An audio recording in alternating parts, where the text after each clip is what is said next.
Hello, I'm David Hughes. Welcome to Your Perfect Body, the podcast of the esoteric teaching community.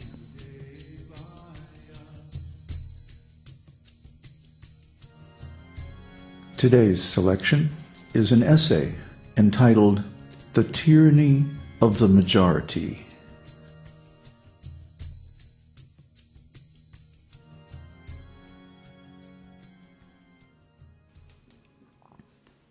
In the Western materialistic ontology, events are supposed to be objective.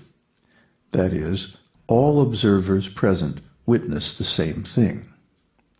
If only one person witnesses an event or phenomenon, this is considered subjective. Subjective events are ridiculed as imagination, dreams, or even hallucinations, if they cannot be confirmed by another observer. But what if an event occurs that is subjective by nature? Is it real?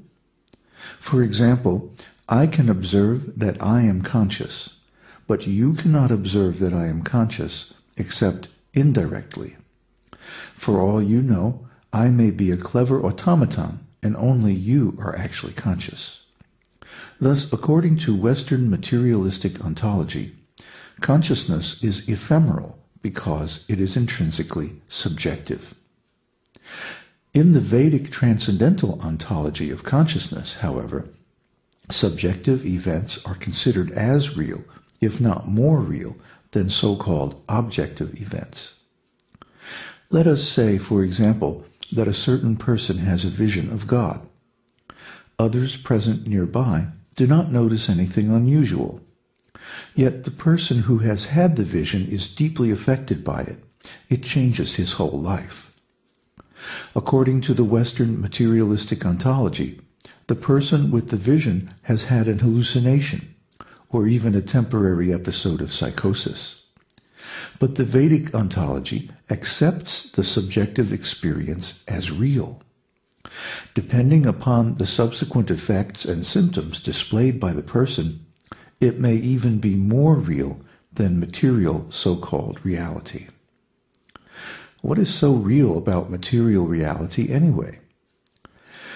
When we wake up from sleep, we remember dreaming, but we say, that was only a dream. It wasn't real. It seemed real while we were dreaming, so why do we say it isn't real after we awake? Because the dream is temporary. It does not persist across the boundary from sleeping consciousness to waking consciousness. Similarly, this so-called waking life is also like a dream. What happened to the body we had when we were a child? Where did it go? It did not persist across the boundary of time. And this current body will also disappear in the current of time, to be replaced by another, older body. At the boundary of death, this body will disappear altogether. It will not persist into the after-death state. So this life is also like a dream. However, the subjective existence of consciousness is eternal, at least as far as we are concerned. Can you remember a time when you were not conscious? Of course not. Therefore, as far as our subjective awareness is concerned, and there isn't any other kind of awareness, really, except subjective awareness, we have been conscious eternally. The Vedic literature says there are 4 kinds or states of consciousness: deep sleep, dreaming, waking, and transcendental consciousness. Although the spiritual living entity passes through these 4 states of consciousness in different experiences, consciousness and the living being himself always remain the same. Lord Krishna himself states in the esoteric teaching, I'm not going to read the Sanskrit because it's too long, the spirit soul is eternally the same, despite his material condition of life. We have practical experience of this.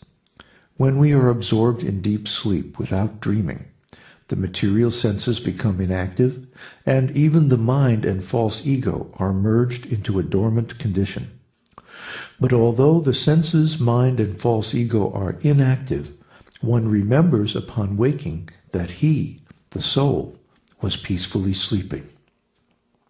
Srimad Bhagavatam 11.339. We all have experience of the first three states of consciousness, deep sleep, dreaming, and waking, in our everyday lives. Yet there is a fourth, transcendental state of consciousness, in which one sees both oneself and the Lord in spiritual reality through the senses of one's spiritual body. When one seriously engages in the devotional service of the personality of Godhead, fixing the Lord's lotus feet within one's heart as the only goal of life, one can destroy the innumerable impure desires lodged within the heart as a result of one's previous material fruitive work within the three modes of material nature. When the heart is thus purified, one can directly perceive both the Supreme Lord and one's self as transcendental entities. Thus, one becomes perfect in spiritual understanding through direct experience, just as one can directly experience the sunshine through normal, healthy vision. Srimad Bhagavatam 11.340. Once we experience our pure spiritual consciousness, uncontaminated by material conditioning, then we can easily perceive the impure covering influence of material consciousness. Then we can easily perceive the different degrees of covering as deep sleep, dreaming, and so-called waking consciousness. Now here's another quote. While awake, the living entity enjoys with all of his senses the fleeting characteristics of the material body and mind. While dreaming, he enjoys similar experiences within the mind. And in deep dreamless sleep, all such experiences merge into ignorance. By remembering and contemplating the succession of wakefulness, dreaming, and deep sleep, the living entity can understand that he is one throughout the three stages of consciousness, and that he is transcendental. Thus, he becomes the Lord and Master of the senses and mind. Srimad Bhagavatam 11.13.32. This meditation on the nature of pure consciousness happens automatically when we engage in the chanting and hearing process of bhakti yoga. The spiritual power of the holy name cleanses the consciousness of the living entity of millions of births of material contamination. Finally, we can understand our real identity as a spiritual being in an eternal loving relationship of service to the Supreme Personality of Godhead. Krishna continues, "You should consider how, by the influence of my illusory energy, these three states of the mind, caused by the modes of nature, have been artificially imagined to exist in me. Having definitely ascertained the truth of the soul, you should utilize the sharpened sword of knowledge acquired by logical reflection and from the instructions of sages in Vedic literatures to completely cut off the false ego, which is the breeding ground of all doubts. All of you should then worship me, who am situated within your heart." Srimad Bhagavatam 11.13.33.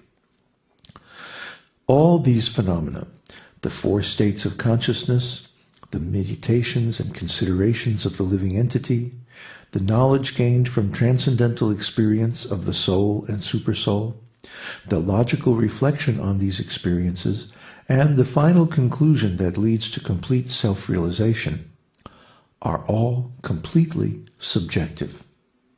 Does that mean that they are unreal? The Western ontology would say so. The actual results of worship, yoga practice, and self-realization are all subjective because they are states of consciousness. The Western insistence on objective, verifiable observations refuses to accept the subtle consequences of exercises of consciousness. Does that make them any less real to one who experiences them? Of course not. The Western ontology is great for building things and fighting wars and such, but it is simply crippled when it comes to understanding consciousness. We cannot let the tyranny of the majority sabotage our spiritual growth